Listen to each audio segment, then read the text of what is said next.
Okay, good afternoon. Welcome to our weekly Ethics of the Fathers class. But today we're going to change the subject until after Passover. We're going to be doing the Haggadah. We'll pick different paragraphs from the Haggadah, the text that we recite on the night of Passover, the 2 nights of Passover at the Seder.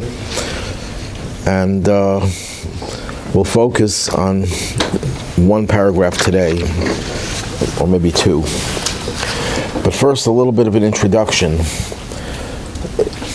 Passover is, of course, the holiday in which we celebrate the Exodus from Egypt. And the Torah says that we can't just celebrate, we have to focus on what we're celebrating. And to that end, the sages of old composed a text called Haggadah, because it's based on a biblical commandment, V'higadata lebincha, you shall tell this to your children. So there's a mitzvah, there's a commandment on Passover to tell our children what happened 3,300 plus years ago when we were slaves in Egypt and then we were liberated. That's the focal point of the Seder, telling the story of the Exodus, and everything else revolves around that. The eating of the matzah, the eating of the bitter herbs, the drinking of the 4 cups of wine, and other aspects of the Seder revolve around the telling of the story about the Exodus. Now, the way the Seder begins is the first thing we do is we recite the prayer called Kiddush, which we do every Friday night and every holiday to usher in the holiday with that prayer over a cup of wine. The only difference is that this is going to be the first of 4 cups of wine. Whereas Friday night, when someone makes Kiddush, one person could say the prayer for everyone, and it's customary to everyone to take at least a little sip, but you don't have to. Only one person has to drink the wine for Kiddush. But Passover night, everyone has to drink because it's one of the 4 cups. After we make Kiddush, we then wash our hands because we're going to do something that we never do at any other occasion, and we dip a vegetable in salt water. We're not going to go into the reasons for that, but do that some other time. And we recite a blessing over that vegetable. Then we take the middle matzah. We have 3 matzahs in front of us. We take the middle matzah, we break it into 2, and we leave the larger part for the end of the Seder. Okay, after that, we start telling the story. So we're going to start from where the story begins, the telling of the story begins. And this is the introductory paragraph, which was written in Aramaic, not in Hebrew. The whole Haggadah is written in Hebrew, as most of our prayers are Hebrew. But this paragraph was written in Aramaic. Some say the reason why it was written in Aramaic, because when this was composed, the Jews spoke Aramaic. Like today, most Jews in America don't speak Hebrew, they speak English. And throughout Jewish history, Jews spoke Yiddish and Arabic, different Judeo-Arabic and other Judaic languages. So in the time that this was composed, the people spoke and conversed in Aramaic. So they wanted the people, even the ones who were not fluent in Hebrew, to understand this paragraph. But that itself begs a question: why is this paragraph more important than any other paragraph? That this was the only one that was composed in Aramaic. Okay, the other ones were composed in a time when people did speak Hebrew, but why wouldn't they translate it into Aramaic? So we'll see that in a moment, what the resolution to that question is. But let's first read this paragraph. This is the bread of destitution. My translations say affliction. Affliction. I think which is a they're both valid translations, because the Hebrew or Aramaic word has both connotations. When you talk about an ani in Hebrew is a poor person, but could also be an afflicted person. So it could be either a destitute person, someone who has no money, who might be invited to the Seder because they have no other place to eat. But it's more than just destitution, it's affliction, which could be financial, it could be physical, it could be any other type of deficiency, impoverishment in any other form. So this is the bread of affliction that our ancestors ate in the land of Egypt. Okay, that's one sentence. Then another sentence, which seems to have no connection to the first. Anyone who was famished, or who was, that's a good translation. Anyone who is famished should come and eat. Anyone who is in need should come and partake of the Pesach sacrifice. That's one translation. It can be translated just as anyone who is in need should come and partake of the Passover meal. Now we are now a third sentence, which has no connection to the other two sentences. Now we are here. Next year we will be in the land of Israel.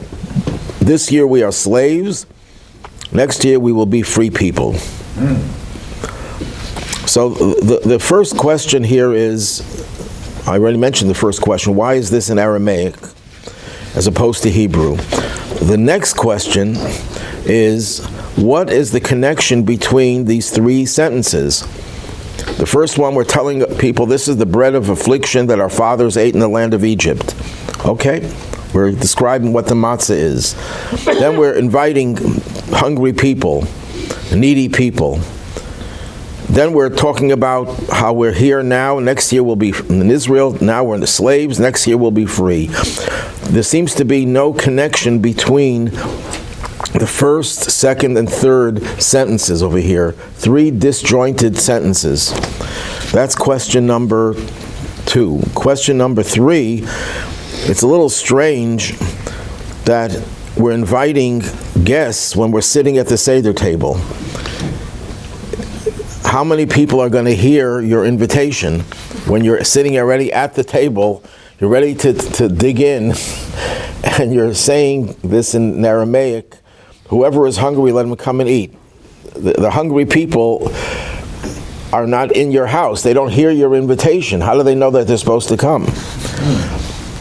Another question on the first sentence, this is the bread of affliction that our fathers ate in the land of Egypt.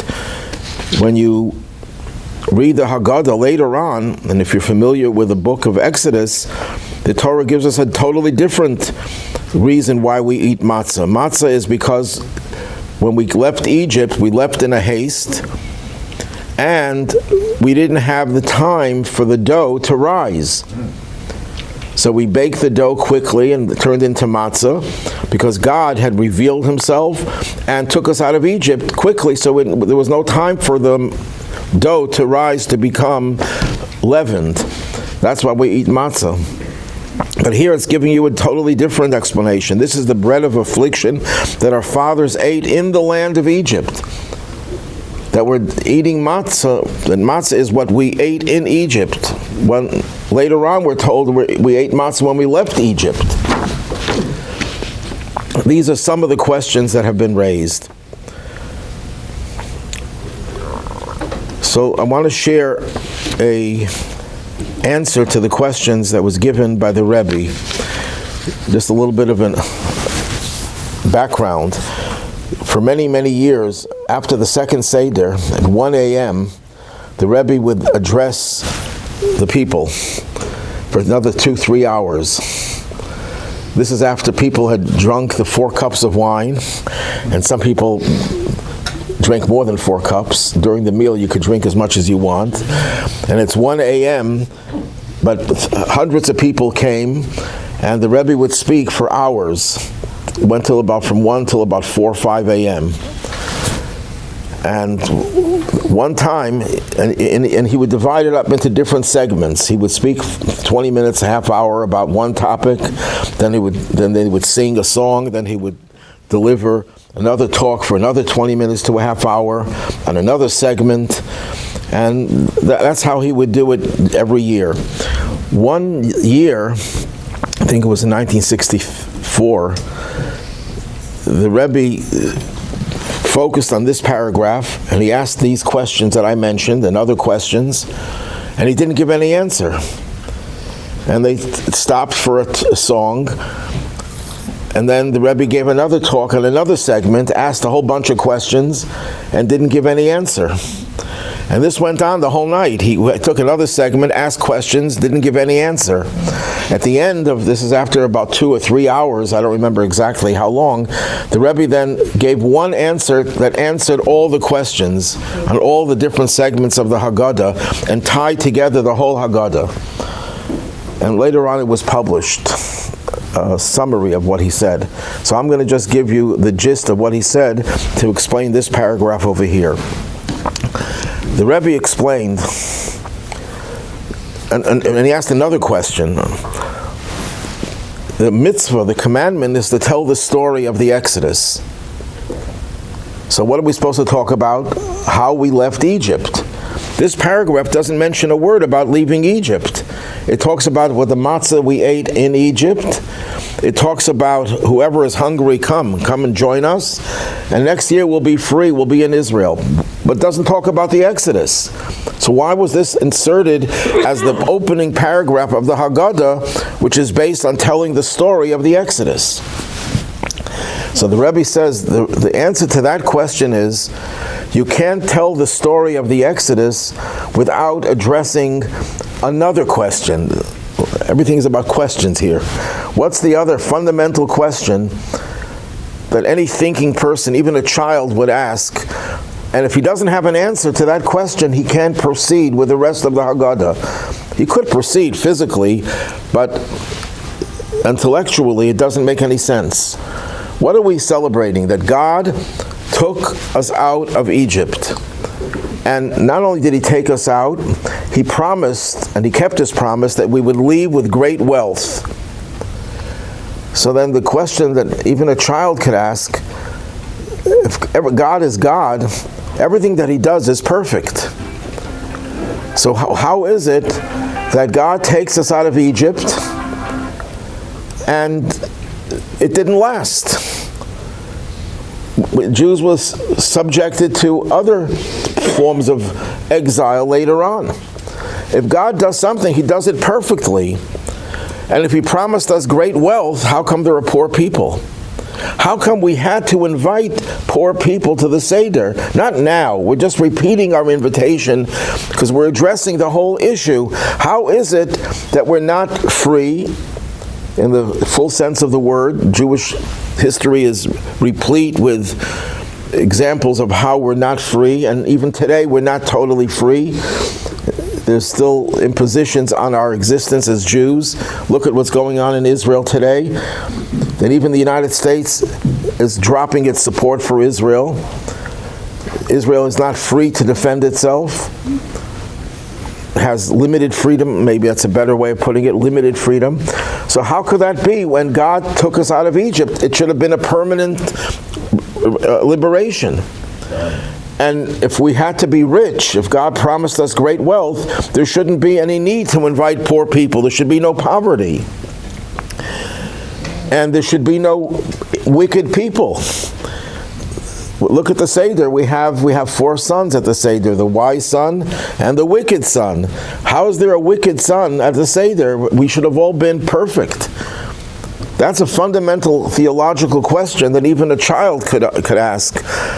And if we can't understand why it is that we're still in exile, why it's still possible to be in exile and to have poverty and suffering, then what's the point of the whole Seder? It's an exercise in fantasy. We're talking about an exodus that didn't really work. And the answer to that question is, yes, it's true. Whatever God does is perfect. God took us out of Egypt, but to paraphrase, you can take the Jew out of Egypt, but you can't take the Egypt out of the Jew. Which means that when we left Egypt, we took the spirit of Egyptian culture and it's stifling exile mentality with us.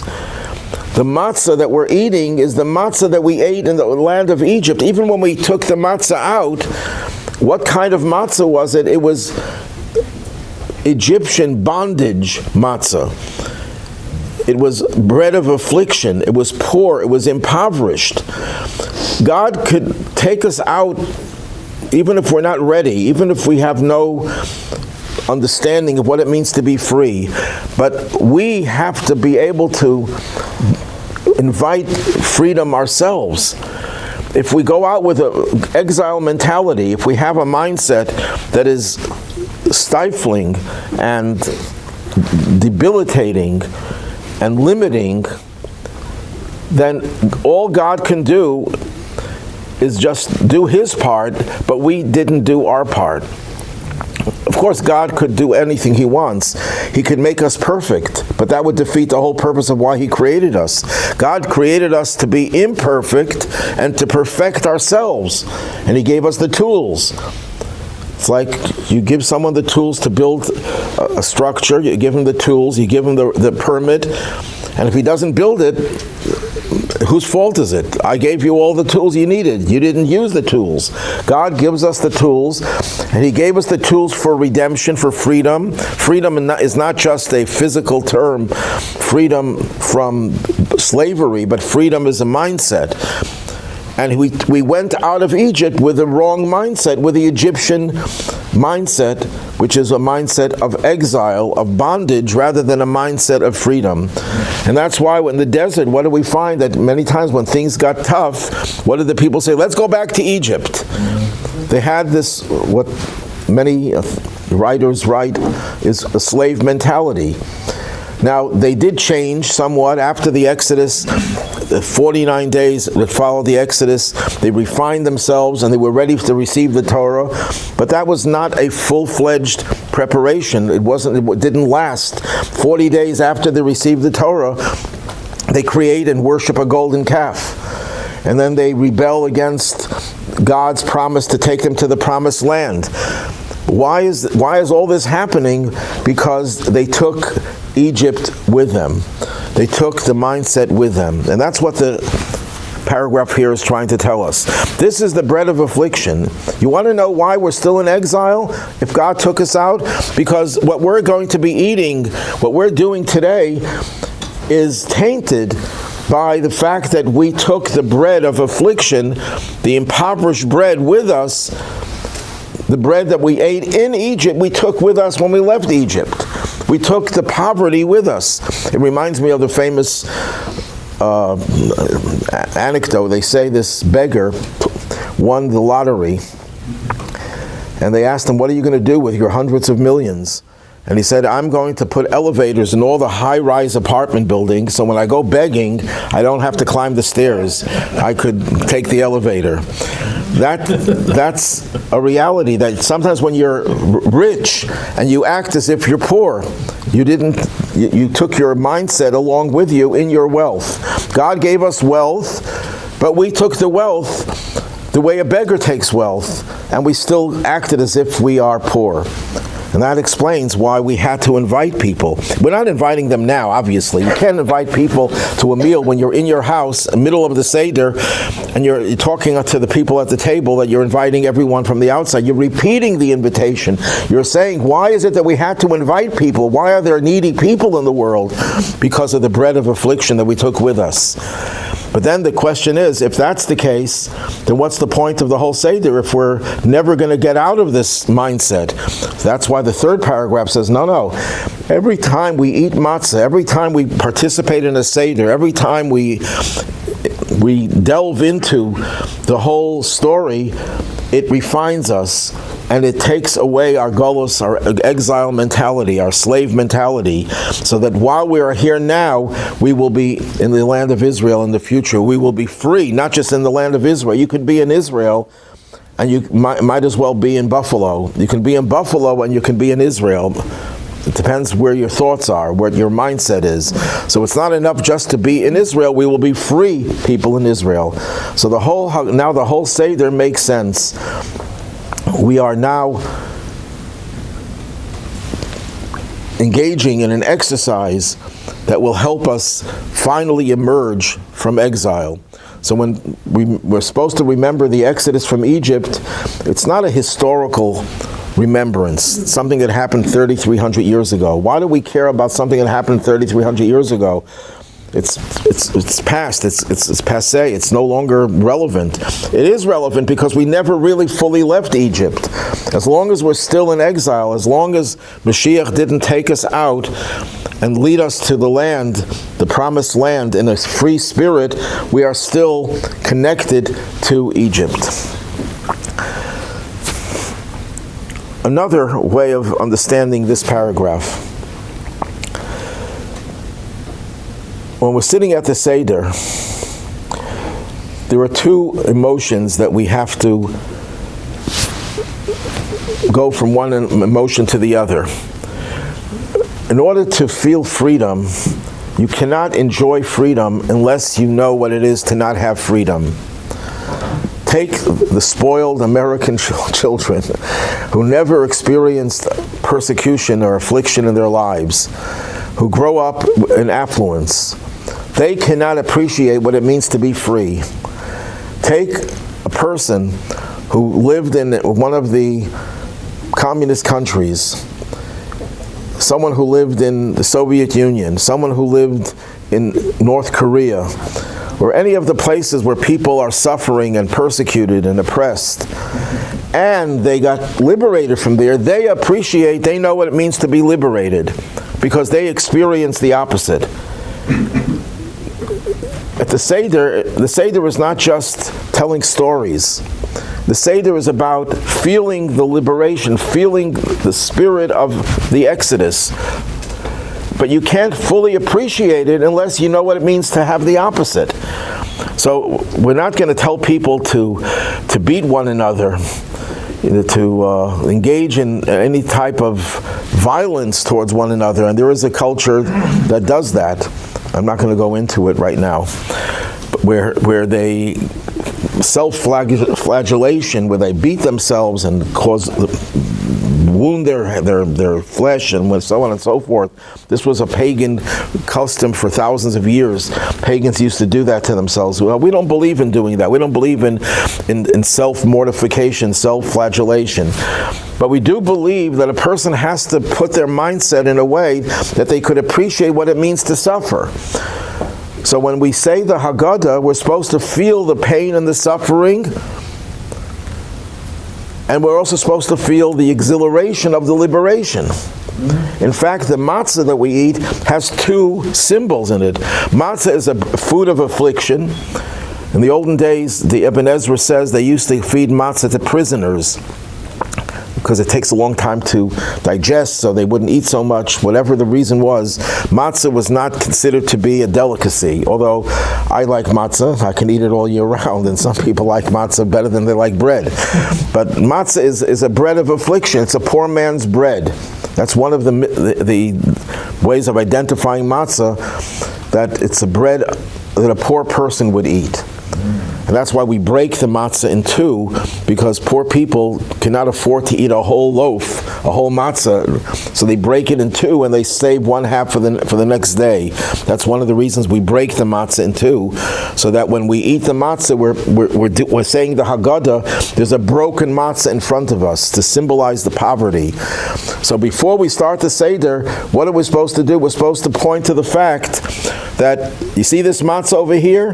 This is the bread of affliction. Now matzah is also bread of liberation. We baked matzah because we were in such haste leaving Egypt. It reminds us of how we were liberated. But when you start the Seder, you have to start off with the negative. You have to start off with a feeling of pain and oppression. So we point to the matzah and we say, you see this matzah here? This matzah symbolizes affliction, destitution, poverty.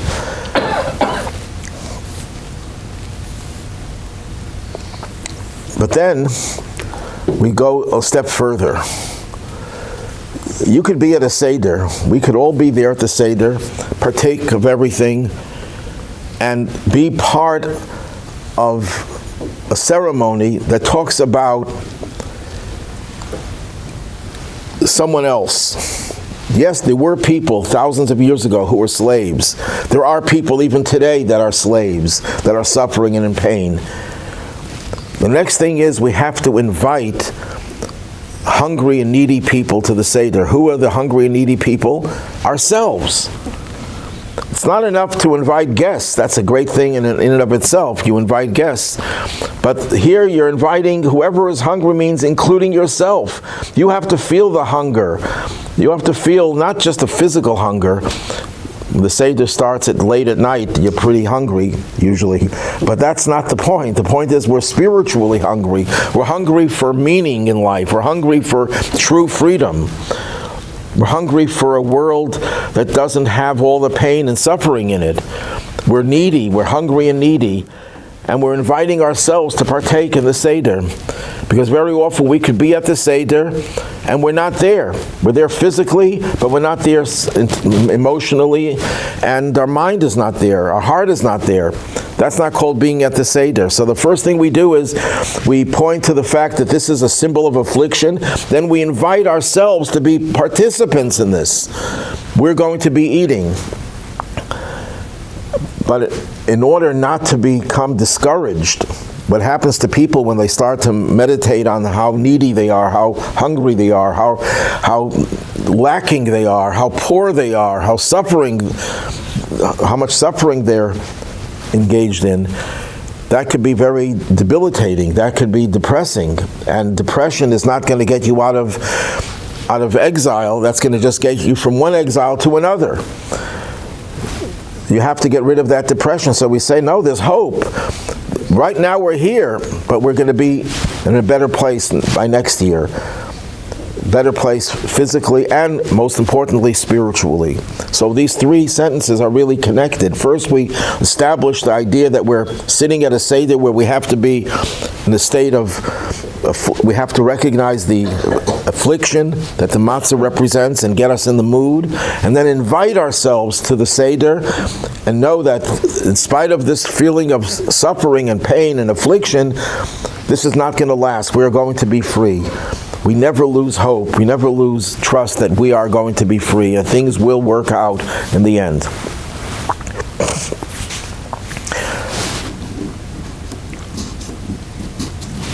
Another commentary points out that these three sentences, if you look closely at them, represent past, present, and future.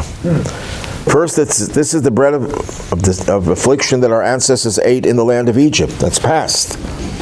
Then we talk about anyone who is famished should come and eat. That's present.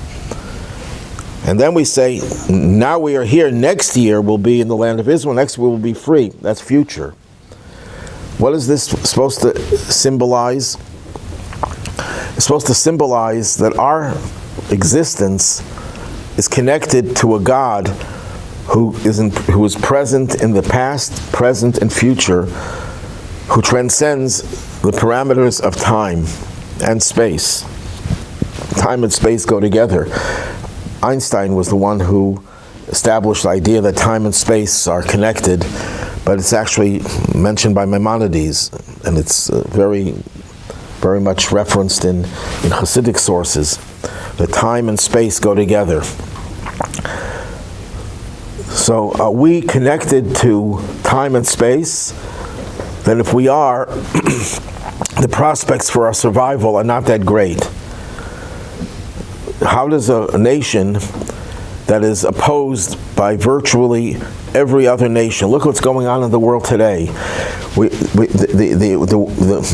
The right-wing extremist white supremacists are the well-known anti-Semites who advocate what Hitler did while denying that Hitler ever did it.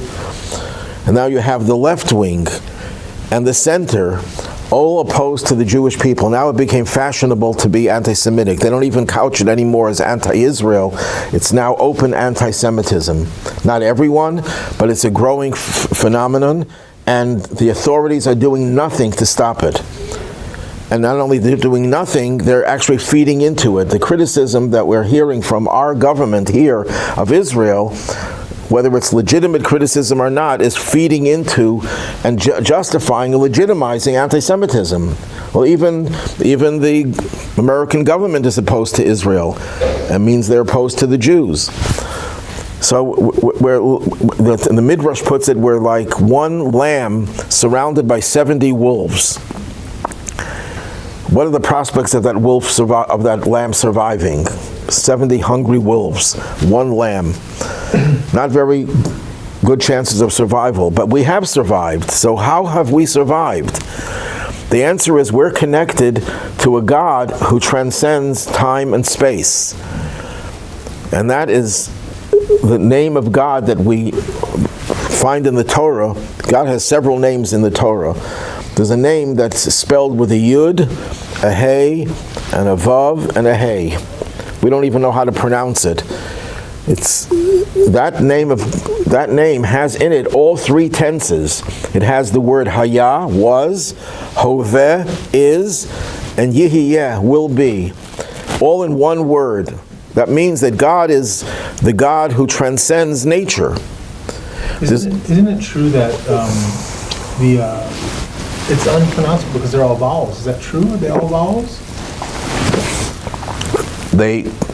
One letter, the vav, could be a consonant also.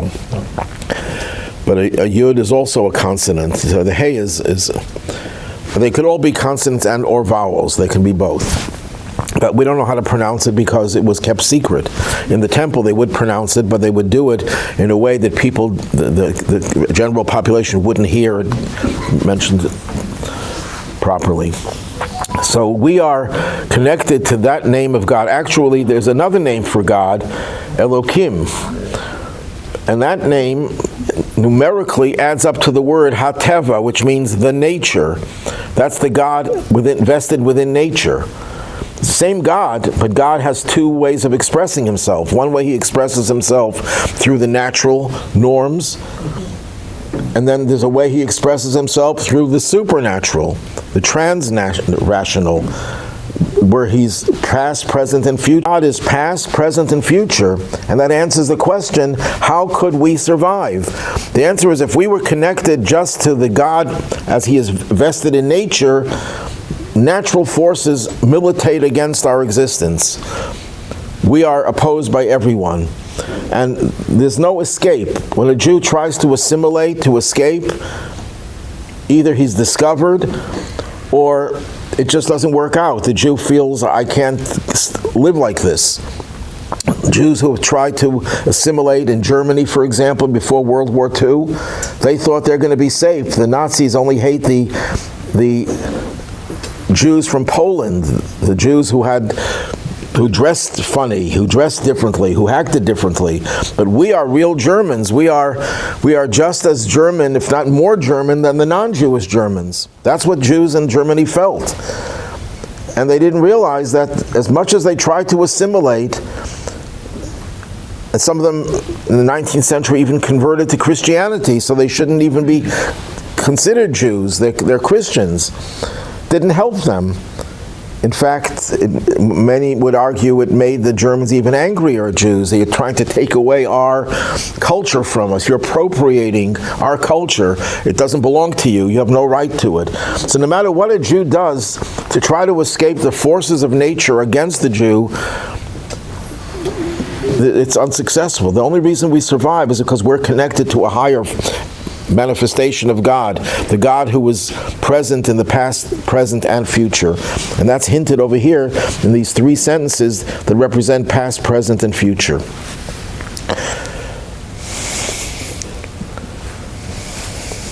That could explain, perhaps, when God tells Moses to go and tell the Jews that they're going to be liberated. Moses asks God, if they'll ask me, what is your name? What should I tell them? What does Moses have to know God's name? Moses wanted to know, this liberation force, is it a part of nature? Is it we're going to go through a natural pattern of liberation? You have a group of people, a large group of people, they get together, they arm themselves, and they start a revolt, and they'll free themselves. Is it going to be a natural pattern, or is it going to be a supernatural pattern? Is it going to be something that goes beyond nature? And if it goes beyond nature, it's going to ultimately prevail in the end and will become a permanent thing. If it's natural forces always change, and there's no guarantee. If you're subject to the natural forces, yes, you could win a war today and lose a war a year later. So God says, no, I am the one who will be, and he repeats it. It means I'm going to be around all the time for the Jewish people, because my connection to the Jewish people is not based on nature. It's based on something that's supernatural. That's all hinted over here.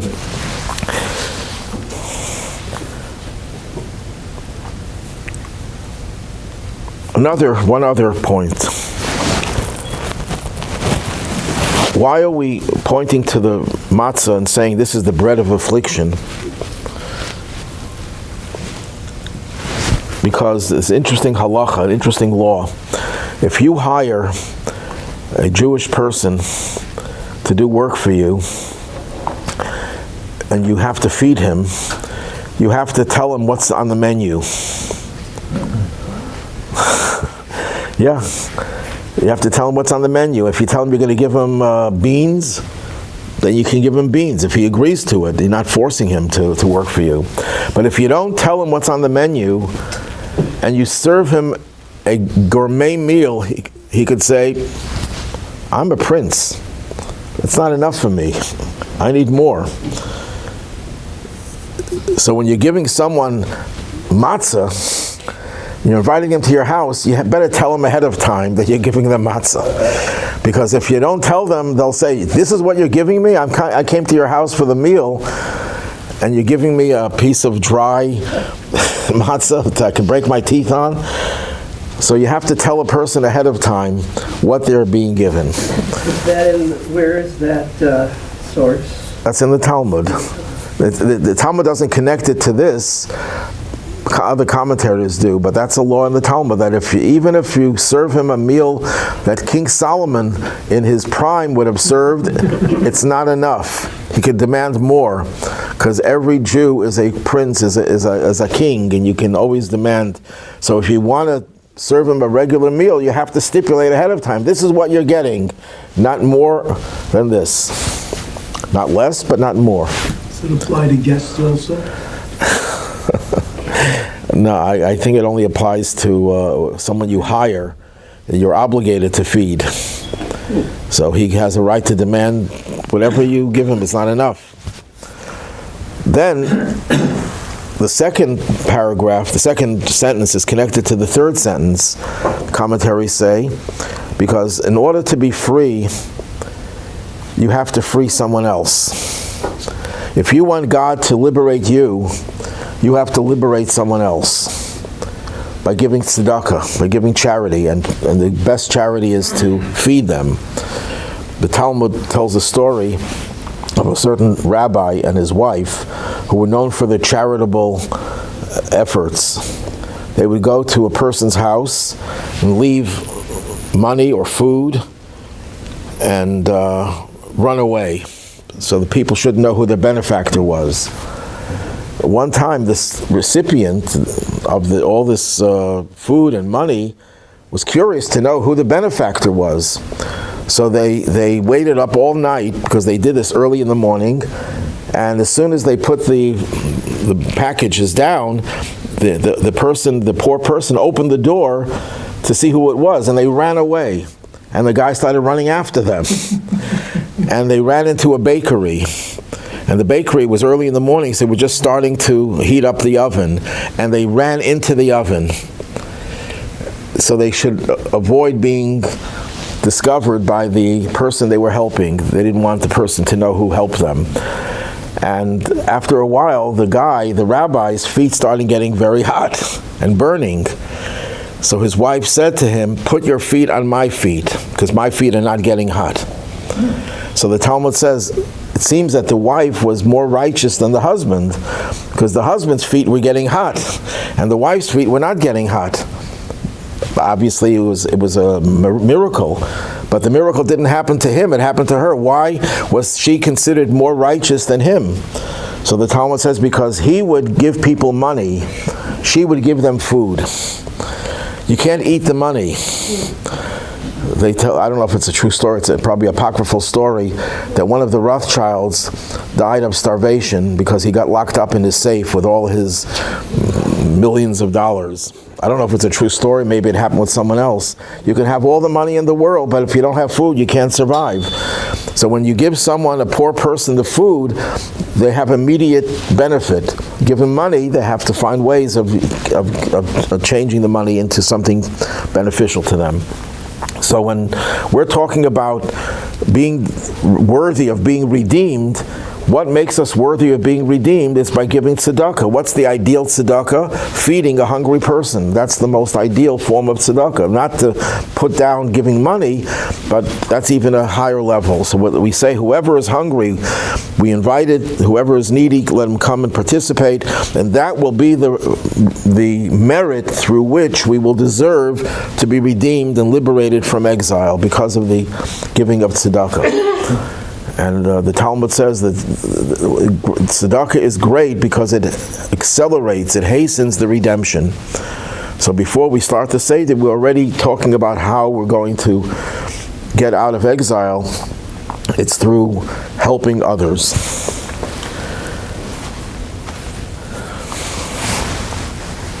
Any questions? So this is all in Aramaic. It's not. This paragraph is Aramaic, yes. Except for the last 4 words. What? Except for the last 4 words. Except for the last few words, right? When the whole world start to talk, Jewish people, come back to your country, what you come from. Egypt start to build more fast. They're afraid what Jewish people will come back to Egypt. I don't think too many Jews are thinking of going back to Egypt.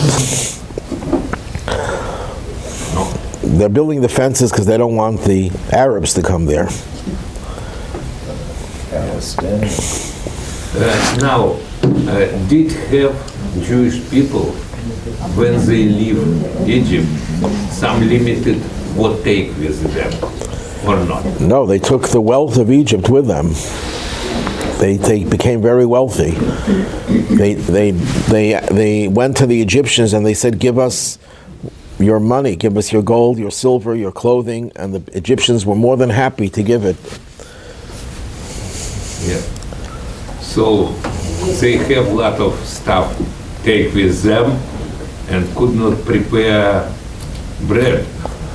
Didn't have time to make bread. Bread you have to bake every day. What?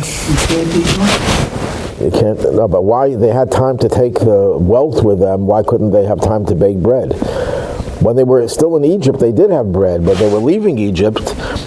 As they're going out, they had to eat as well.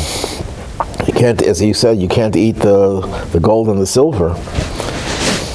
So when Egypt gave to Jewish people money and some a lot of stuff, take with them, after that sent army to... They changed their mind. They changed mind. Right. You can't blame a person for changing their mind. They realized that they lost all the slaves. The economy would be ruined because of the Jews leaving Egypt. So it's for economy country when Jewish people leave this country. Yes, that's what happened throughout history. When countries got rid of their Jews, they also went downhill economically and militarily. Spain is not known as a major superpower. I'm struck by the contrast between matzah and manna. It's just a striking contrast. Yeah. It's provided for in the day, and the other you have to break in case of tomorrow. Right. Manna is a rich man's food, and matzah is a poor man's food. Right. Of course, the manna was free. It was free, yeah.